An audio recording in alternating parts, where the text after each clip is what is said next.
Well, welcome everyone. Oh, thank you very much. It's my pleasure then today to introduce our speaker, Ms. Kim Liebl. Kim is originally from Guyton, Georgia. She graduated a degree in history from Georgia Southern University and is currently working on her master's in history with a concentration in public history, which includes, of course, this project that she's going to speak about today. So a big round of applause for Kim Liebl. We appreciate her being here with us.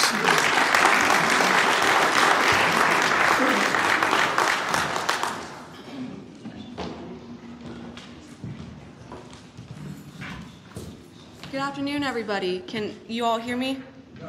No? Can everyone hear me? Yes. Fantastic.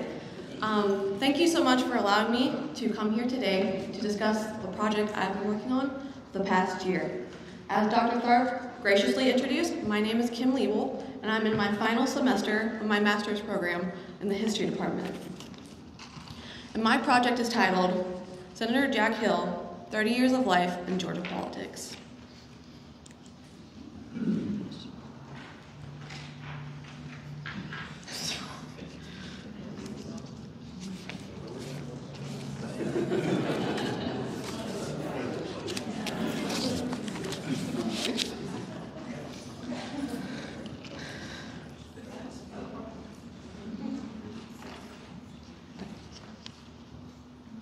Reach right here.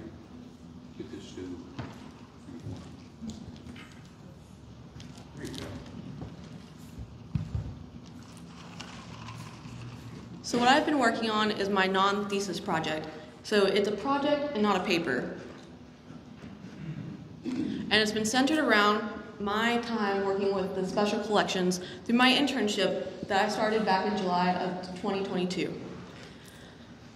When I started my master's program, that first semester, we were told to find an internship and a project. And through my internship, I wanted to gain archival experience, so I went to the Special Collections Department at the Zac S Henderson Library on the Statesboro campus. I met with Autumn Johnson, the Statesboro's head of Special Collections librarian, and she told me about this collection that had been donated back in 2020, which was the Zac S Hill papers, which was originally 36 boxes and 3 oversized folders. My project with the collection includes processing the collection, creating a processing work plan, and creating a finding aid and containment list. Through working with the collection and further research, I will be creating 2 exhibits, a temporary exhibit in the library, which will open on April 10th, and a permanent exhibit to go in the Convocation Center. I've also been conducting oral history interviews with a few people who knew Senator Hill personally, and they have been recorded, transcribed, and will be published for research.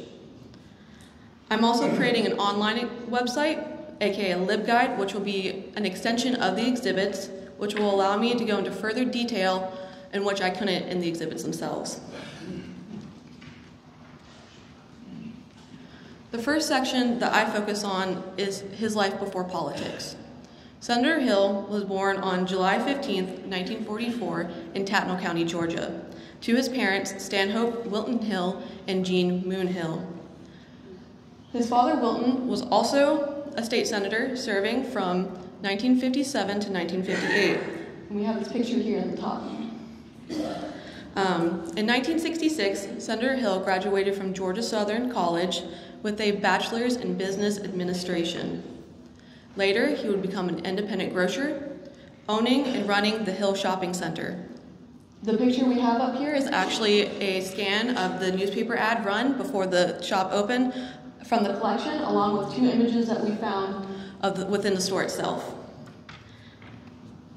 In 1971, Senator Hill enlisted in the 165th Airlift Group of the Georgia Air National Guard, and would later hold titles such as Unit Commander, Support Group Commander, State Inspector General, and would rise to the rank of Colonel.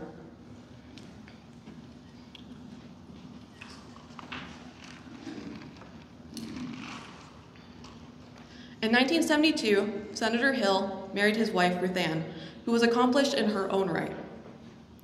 She graduated from Georgia Southern as well with a degree in education and would later become an educator and retire from the Reedsville Elementary School as principal. This top picture we have is of Ruth Ann teaching to children. And together they would raise 3 children, Dawn, Amy, and Lance. Before Senator Hill became senator, he held many leadership positions in the community, including, but not limited to, president of the Georgia Grocers Association, president of the Tattnall County Chamber of Commerce, and the chairman of the Tattnall Development Authority. In 1989, Senator Hill began his campaign for the state Senate seat of District 4 as a Democrat. Currently, District 4 contains the counties of Bullock, Candler, Emmanuel, Effingham, Evans, and Tattnall. In the beginning, he campaigned for improved health care, equal education for all, the protection of natural and historical resources, and the development of agriculture and small businesses. These 2 images in the middle are clippings and scans of his political ads from his first campaign. To keep his promise to his constituents, of which he had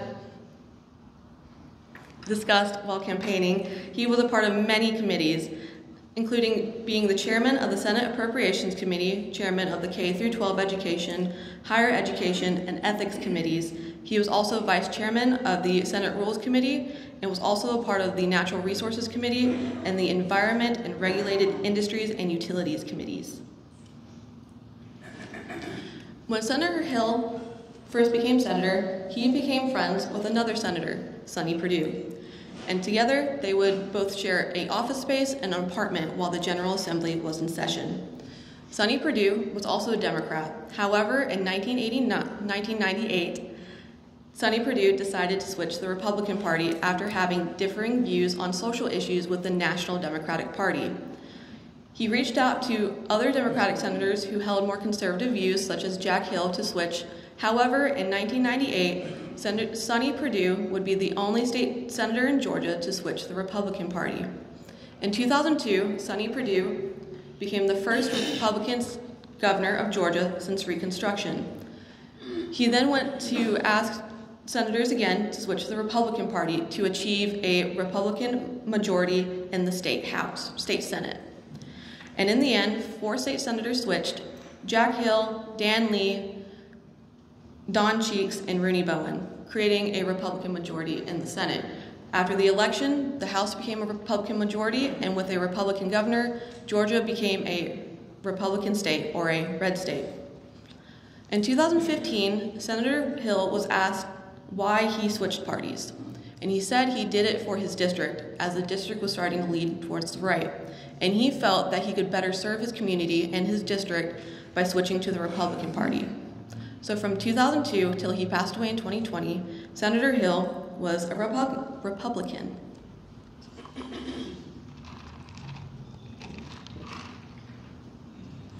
During his 30 years in office, Senator Hill accomplished a multitude of things. He headed a study committee which resulted in the expansion of state jobs tax credit for economically depressed areas.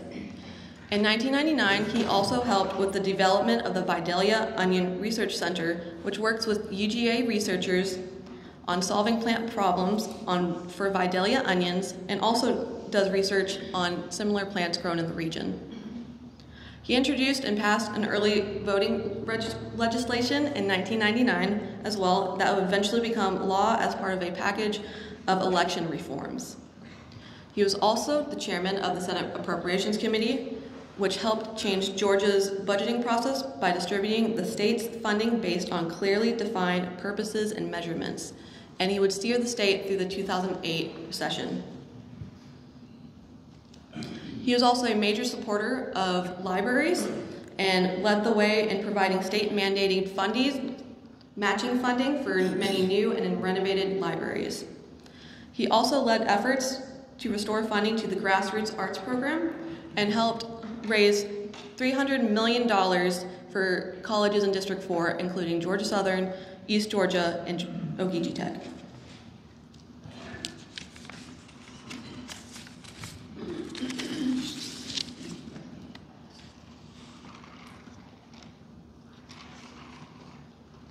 Throughout his time in office, he received many awards, and this is just a sample. He received the 1995 Little Red Head Award Award from the Effingham Victims Witness Assistance Program, which you can see in the bottom left-hand corner. He also received the 2004 Champion of Georgia Cities Award, the 2004 GSCA State Legislator of the Year Award, which is over here in the right corner, the 2012 Environmental Leadership Award, and also received the 2017 Legislative Champion Award for his support of school nutrition, which is seen in the top right-hand corner. The constituents of District 4 have gone to great lengths to ensure that Senator Hill's memory will be remembered. When I am done with my project, the Zac S. Hill papers will be made available to the public and for future researchers. In the spring of 2024, Georgia Southern plans on opening the Jack and Ruth Ann Hill Convocation Center, which you can see in the top picture. The Department of Natural Resources also renamed the Gordonia-Altamaha State Park to the Jack Hill State Park in Reedsville, Georgia. The middle picture over here is a picture of their welcoming entrance sign. Ogeechee Tech also renamed their natural resource building the Jack Hill Building, image in the far in the right-hand corner. And Reedsville also renamed their post office in Senator Hill's honor. In 2020, the Hill family donated his collection to the Political Science Department, which was then transferred to Special Collections. It was originally 36 boxes and 3 oversized folders. The collection was 36 linear feet, and for every 1 linear foot, it takes 3 hours to process. On processing the collection alone, I spent 108 hours on it. Processing involves organizing the collection to archival standards, organizing the documents, putting them into acid-free folders, labeling each folders, and putting them in acid-free boxes for preservation. Currently, the collection holds 30 boxes and 3 oversized folders. I'm also creating a finding aid and containment list, which is an online resource for you to learn more about what's in the collection, and contains a detailed list of all the boxes and the titles of the folders in each box.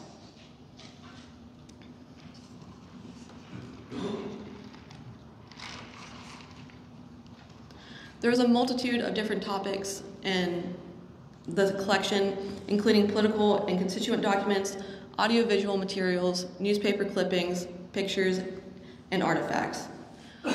The majority of the legislative documents found in the collection involve education, healthcare, environmental projects, and transportation, all of which he had advocated for since the beginning of his political career. He wrote all the speeches he gave to both the community and the Senate. This bottom picture on the right is an example of one of the many speeches in the collection that he gave to the community. He also kept the majority of the letters written to him by voters, groups, and businesses in Georgia. He also wrote a weekly column called the Notes to the Senate. An example of that is in the top right-hand corner, which he did to keep Georgia citizens informed on what was going on in the state government and state and legislative actions.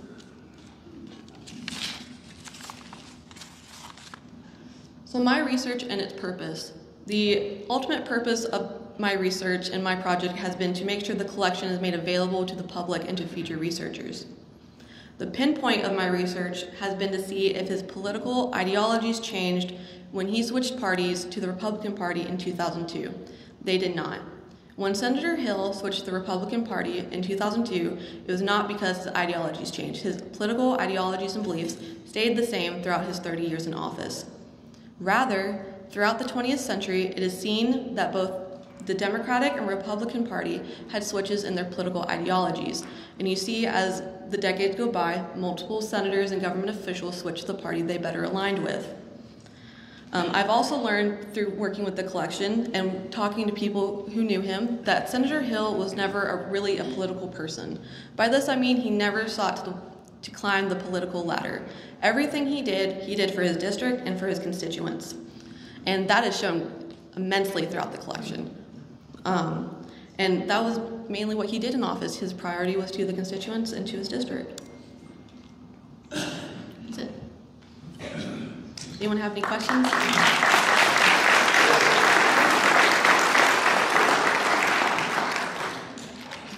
Yes, ma'am. You started with 36 boxes and 3 folders, but Mhm. you ended with 30 boxes and 3 folders. Yes, So what ma'am. happened to the 6 boxes? So through the archival process, we de-accession items that contain personal information like social security numbers, and a lot of constituents who needed help wrote their social security number on documents, and since it involves their social security number, that is private information, so we had to remove it from the collection. Yes, ma'am. In one of the pictures I saw a VHS tape, so Mhm. how do you convert all that to be able to keep it? Well, luckily, the library holds, which Autumn Johnson is thankfully doing this. They have a VHS tape, and she knows how to convert it from VHS and to put it online, and it will also be on the LibGuide. That's the goal.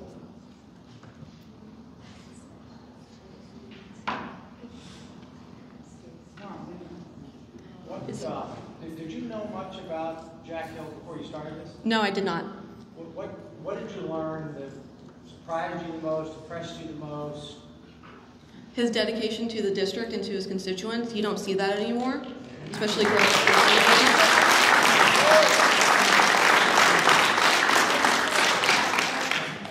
How did you learn that from what your research? Through my research and how his constituents went to him, how he kept all the programs and invitations to every single event he was invited to. There are handwritten copies of the letters he sent to people, wishing them happy birthday or happy anniversary or condolence letters, and talking with some of the people who knew him. You left out, he was a real good second baseman on our college softball team. Yeah, I would like to just open this up to people like Ronnie who graduated with or Lance. Is there anything you would like to add, being a dear friend or a family member? You know, this is an opportunity that we can maybe hear something that you want to share. I think everybody in this room echoes exactly what Kim said. He was a true statesman that loved his people and his history. Barbara? I need to make one slight correction. His mother was Lillian Sutton Hill. Oh, I apologize. When I did my research, that's Yes. what the name of that popped That up. was his mother. Okay. That's his stepmother. Oh, Yeah, the one you named was his stepmother. I apologize. Yes, One sir. of the things that I would say about it is the fact that when he was 12 years old, that ideal of service, he already had that. He always wanted to do this. His father was a senator, and he always wanted to do it. And the fact is, I don't think he wanted to go any higher. He was where he wanted to be, and that was his service to his constituents. He made my day when you made that comment. Yes, Yeah. Yes, ma'am. I had the honor of serving 20 years in the Georgia Army National Guard. They want to find an officer anywhere back there. One thing that I remember, I know Jack received a lot of invitations from lots of places in his part of the state. And when he was coming back to Leesville, especially during the session night, come back for a quick weekend, he always managed to show up somewhere at something he had been invited to. He didn't respond that, he'd make it or he'd not make it, but there he'd be. And he would stay for as long as he could, and he would go on home. We often tease that he was twins or triplets.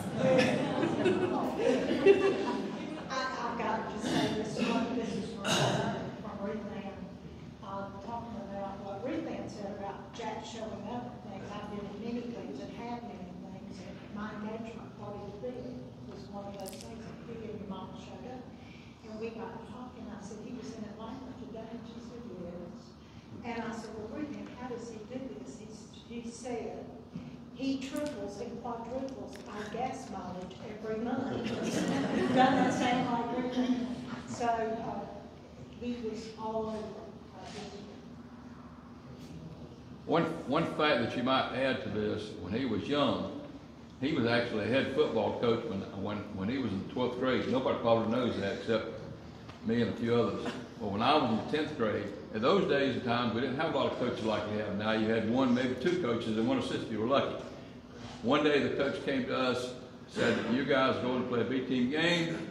Jack Hill is going to be your coach and take you to the game. Of course, that'd be illegal today. He was a senior in high school when he did that, and I was in the 10th grade. And let me add to that. He didn't play because he fractured his neck in the 10th grade. He jumped in the river and broke his neck. He had his mother talk me into and she was going to allow him to play, I think. He thought she was.